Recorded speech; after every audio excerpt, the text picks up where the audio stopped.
Hello and welcome to All Lit Up with me, Gilly Fogg, head creative at Lighthouse Studios in Kilkenny, Ireland.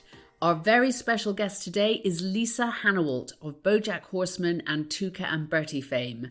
This chat about the highs and lows of being a showrunner is one we're going to dive straight into, and I think you're going to love it. So let's get all lit up.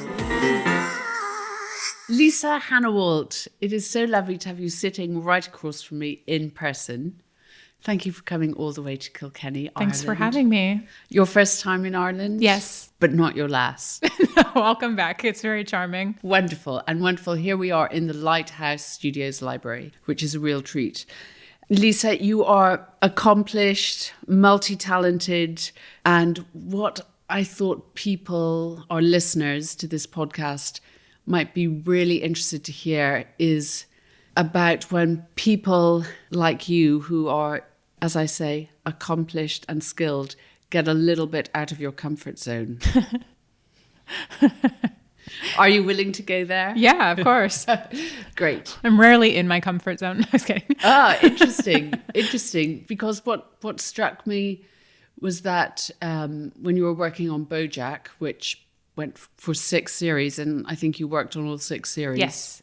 While in the beginning it was like your first, am I right in saying it was your first job on a big animation show? Oh, yeah. Yeah, up until then, I'd never worked on a big collaborative project at that scale at all. And then at the end, you were probably leading a team of how many people? Oh, on Tuca? Or no, on BoJack. I don't even know. I mean, there were character designers, prop designers, background designers. It was a huge team. And were you art directing that as well? Yes, yeah. Oh, yeah. So very hands-on. Yeah. Yeah. And were you reading scripts? Yes. Yeah, and going to table reads and breaking down the character designs and. Oh, okay. So at what stage in BoJack did you get into the story and the scripts? Right from the beginning. Yeah, I worked on the original pilot for the first episode. We did a 10-minute presentation episode to sell the show to Netflix, and I was on board from the beginning. Or I'm sort of saying but here, you were like, Lisa, can you please read this? Can you read this script and comment on it? You weren't creating the script for BoJack. No, and I wasn't commenting on the writing. Okay. Occasionally Raphael would be like, what do you think is better, Quentin Tarantino or Quentin Tarantelino? I would say, let's go with Tarantelino. I haven't drawn a spider yet. But yeah, I wasn't in the writer's room, and I wasn't making notes on the script at all. It was more just, seeing what the breakdown of characters was and talking to Raphael about the characters. And then you get to, not suddenly, because these things are a lifetime of work, and how Tuca and Bertie got to be greenlit is a whole other story. Yeah. But you get to the green light of Tuca and Bertie, which is your sole creation, your own creators, characters. Yeah. And then you are in a position where you're being asked and expected to lead the writing room. Yeah. Which was really scary, and I didn't feel prepared or I knew how to do it. But, I developed the show very slowly over the course of a few years with Raphael. And then, in the first few weeks of writer's room, he was there, and I had writers who were experienced and kind of knew the ropes. And so it actually wasn't as difficult as I feared. And it was nice to get started and be, anxious, but then to realize I know all the answers. I know the story I want to tell. I know the characters front and back. Or if I don't know the answers, at least I know how to figure it out. And now I have this room full of people here to help me figure it out and to help flesh out the story that I want to tell. So yeah, it was great. Was it a big journey from that springboard to the final script? Yeah, because I'd never written a script before. And so I kind of had to learn you don't just start writing a script. You start with the weird little scraps of notes that you've scribbled down, sometimes on napkins, sometimes, hopefully in a dedicated notebook or on the computer. It makes it just easier to organize everything. And, I look through my sketchbook and just kind of start putting things together into piles. Okay, this belongs with this idea goes with that, these two things pair together, and then I dream of a third idea that makes it really work. It's such a messy process, And then, slowly from there, build into the characters and the stories and the arcs and the things that actually I really want to tell, and then structure that into, a season, and then break it down into episodes. And it's all just like, it takes such a long time, and it's about sort of like making the clay before you sculpt the sculpture. And I mean, you are a Californian through and through. Yes. You studied in UCLA? Yeah, I studied studio art.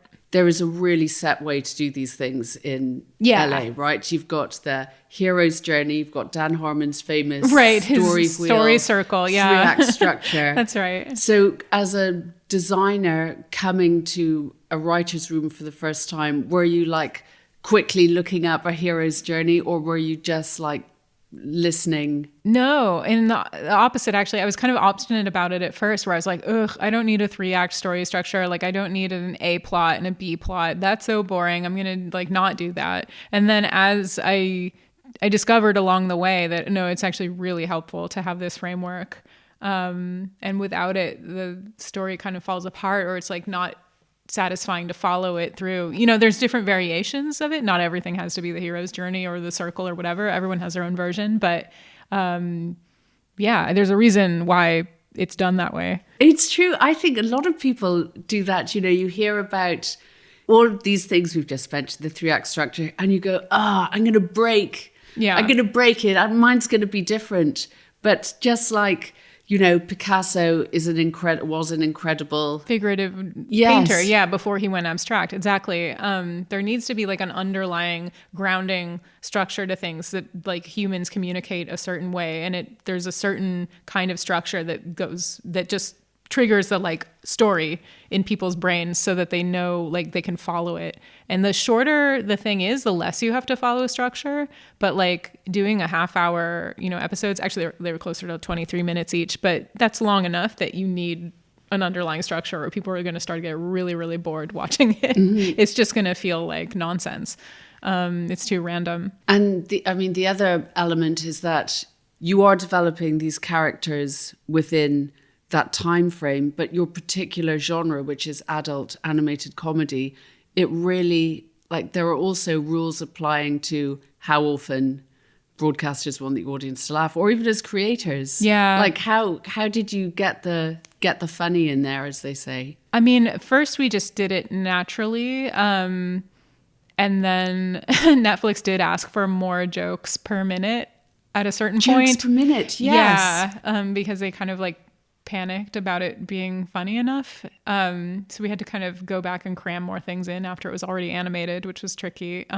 In the first episode in particular, after that they calmed down. So hold on. So you've got a finished episode, mm-hmm. which you presumably are really pleased with. It's like you've sweated blood and tears to get this finished episode. I mean, by the time it was finished, I couldn't even like see it anymore. It was because we'd overworked the first episode so much. So even today, I couldn't tell you, like, it's hard for me to watch the first episode. I think in the first episode, like, I was learning how to make a TV show. So I feel like it doesn't find its footing until like halfway through the first season. So you had fully animated it? Yeah. And then they say, can you add more jokes? Yeah.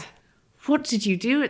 How do you do that? We had to add more jokes. So we had to go back in and quickly reanimate parts of it. And we added, I don't know, the things we added were like, we added like Speckle tripping and falling and spilling a bunch of stuff. Like, it was just like absurd things that we hoped would result in a hard laugh, which is what they wanted, hard laughs. What is a hard laugh? Did they define that? I don't know. It's like, I think hard comedy is like, a guy getting hit in the crotch with a football. It's like, oh, right. It's just That's like so really basic human humor. I don't know. And so you had to open, like, because the way animation is produced, it's like the cake in the oven. Yeah, it's like setting cement. Yeah. We had to drill it back open and kind of add stuff in, and that must have been the very opposite of funny. Yeah, it didn't feel good. Whatever. I mean, we were lucky that we didn't have to like reboard very much at all. The show was mostly published as intended, but yeah. And then while the way animation series work, while you're getting episode 1 hopefully finished, episode 7 or 8 is still in a scripting stage. Yeah, or at least we wrote it pretty quickly. Okay. So by the time episode 1 was finished, like episode 7 or 8 would probably be close to done as well, or like. So did you have to go back and add hard laughs to everything? No, only the first episode. See, so it was Because the way their algorithm nerves. works, they were worried about people like watching the whole way through the first episode. Can you explain that a little more? Well, I don't really understand how their algorithm works, but it was like this many people watched 70% of the first episode and then they turned it off. That's like the number they gave us or whatever.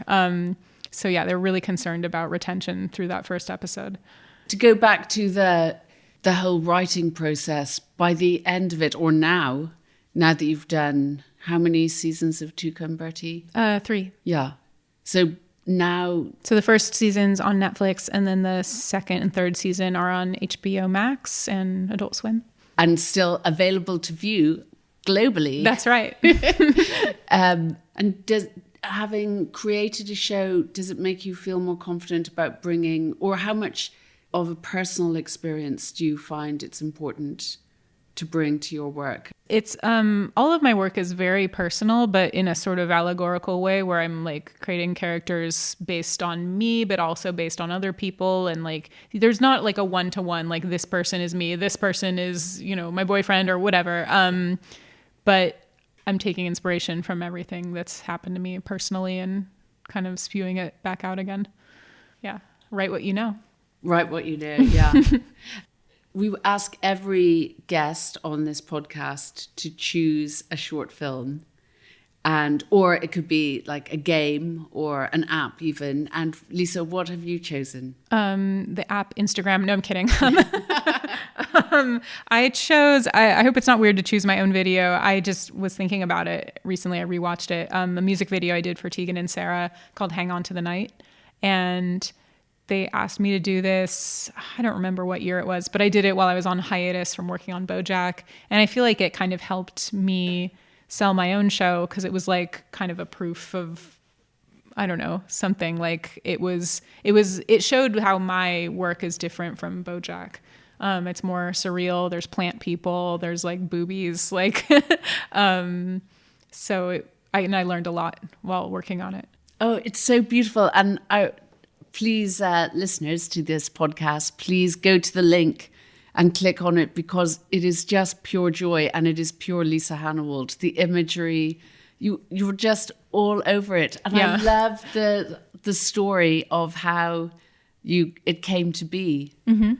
Because who contacted you to do it? Oh, Sarah. So yeah, Tegan and Sarah followed me on Twitter at the time. Back when I was on Twitter, they liked my comics and we'd had one of their songs on BoJack but I hadn't really ever talked to them. But then Sarah just DM'd me out of the blue and asked if I would do a video. She said, we're doing videos for every song on this album and, here's our budget. And I just said yes.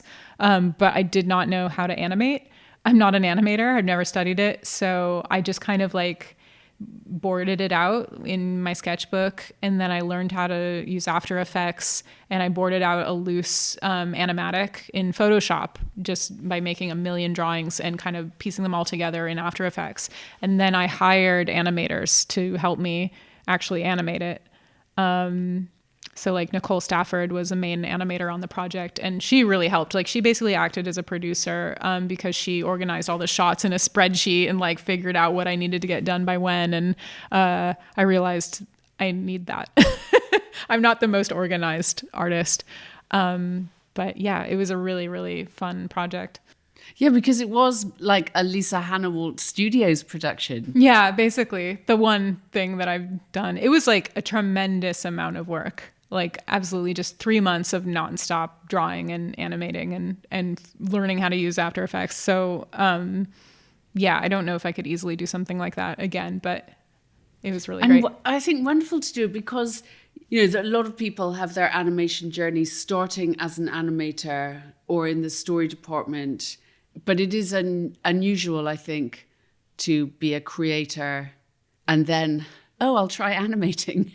Yeah, well, I just thought like well, I draw and I know how to make things move. Like I can make GIFs. So how hard could it be? And I realized like 3 minutes of animation is actually like a pretty long amount of time if you're doing it by hand. And there's parts of the video where it looks a little rough. Like there's like trees like tracking over the hill, like as the horse is like walking over the hills. And there's these trees like kind of moving backwards in space. And it's like really kind of complicated. And I did all of that by hand, like just learning how to animate from scratch.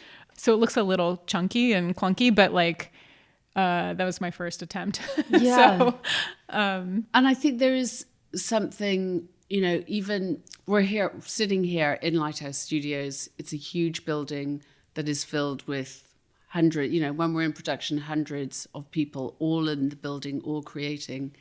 And the atmosphere is wonderful. And if you've got, as a director, something to talk about with an animator, you can like walk and go and see them and face to face. Whereas with Tuca and Bertie, that was animated in Korea. Yeah, we did some of the animation in-house, but then the last 2 episodes of it, not episodes, seasons, the ones that I did with Adult Swim, it was during the pandemic, so I couldn't walk over to anyone and chat face-to-face. Like, it was really isolated. And I think you lose something then. Do you think so too? I think so. I mean, I'm proud of how those seasons came out, but it was really difficult. We had the writer's room over Zoom and I recorded actors in their closets and yeah, it was wild. Yeah. Did you, when you not tried to animate the Tegan and Sarah video, because you did animate it, you did and you succeeded, but did you get an insight into the level of performance and character that animators bring to your show? Yeah. I mean, I think just being an artist, I kind of knew what it would take, but, I animated a sequence for Tuca and Bertie too. There's a scene where her and Kara are dancing and then Bertie comes into the dance and it's like all done by hand. And I did that. Oh, wow. Cause we were going to like farm it out. And then I just kept like thinking I should just do it myself because I knew exactly how I wanted it to look and I wanted it to look very hand drawn and I just thought it would be fun. So yeah, I spent like a month doing that. And how did you, your amazing producer, clear your schedule to enable you to do that? I was working on the show at the time, so I don't know how I did. I think I did it like over Christmas break partly. Yeah, somehow I had the time. I just did it. And I like filmed myself dancing and like drew it based on that and like drawing as dancing as the different characters. Yeah, it was really fun. I was proud of that. And when a show like Tuca and Bertie goes to Korea, and then when you get to do parts of it in the studio, does it make you feel like you should do it all in LA? I mean, what is that a discussion that people have about why are we sending our shows away? Yeah, I mean, I think it's like a budget thing. It's definitely cheaper to animate in Korea, but then stuff does get lost in translation literally and like, it comes back and we have to adjust it the way we want it. Did you go out to visit the studio? No, I never have actually. Did you think about it? I've never been. I would like to. It'd be fun. It wasn't suggested. No, I know we had other directors who went, and I've met the owners of the studio. They came to the U.S. to visit, but yeah, I don't know. I think it's like a budget thing. Yeah, and also you liked the work that came back, and you trusted the process. Yeah, that's just part of it. It's also the manpower needed. Like it's a lot of animators needed to. Yeah, like especially for Long Story Short, the new show. It's like a pretty big show. There's a lot happening in it, so we need help. We can't fit it all in-house.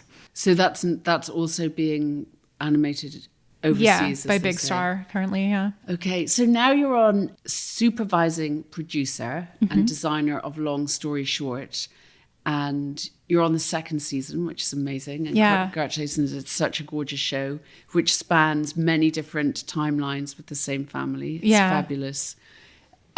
Do you miss not being in the writing room? Sometimes. It's kind of a relief, honestly, to not have to worry about that on this show. I can just kind of clock in and do the art directing alongside Alison Dubois. She's an art director on the show, and she worked on Tuca and Bertie and BoJack as well. Just a fabulous art director. But and we share an office. But yeah, it's way less stressful not being showrunner. So yeah, I think.